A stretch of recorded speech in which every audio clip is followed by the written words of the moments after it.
Of fares for the Sunlink, I definitely do not agree with it, especially as someone who lives right down smack dab in the middle of 4th Avenue. I believe it cuts down such a line of access of free transportation to students that live around the area. So I don't believe that it is something that should be implemented, especially since a lot of these students often don't have cars or any other modes of transportation, so the Sunlink's usually the only thing they rely on. So by cutting this line of access, I feel like it limits the amount of transportation and a lot of fluidity that these students not only get to experience around the Tucson area, but also the connection with the university. So I do not agree that the Sunlink should be going or using fares in the near future. So I utilize the Sunlink almost all the time. It's how I get from place to place near campus, go to downtown, and it's also how I get to my job. And I think it's important to keep the Sunlink free because it allows students to get to places in an accessible way.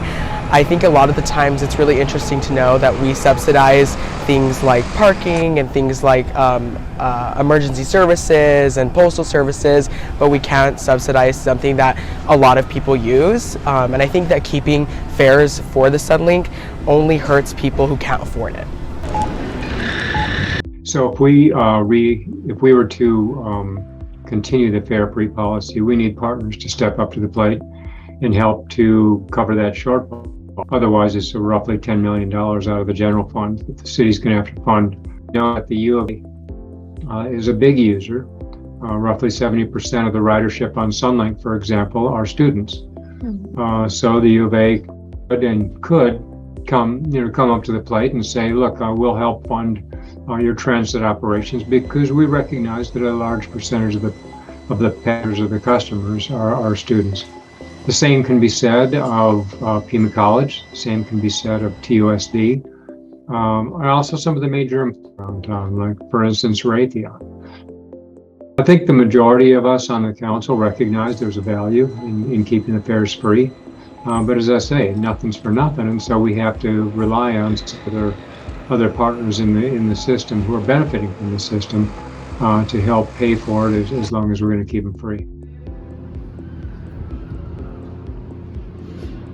We began the hashtag Why I Ride movement to keep fare-free transit free because since March 2020, public transit here in the city of Tucson has remained free. And since then, different communities within our greater community have been taking advantage of that, and one of those different communities has been college students. So college students have been utilizing this free resource and have been benefiting from this free resource. Why would we take it away if people are benefiting?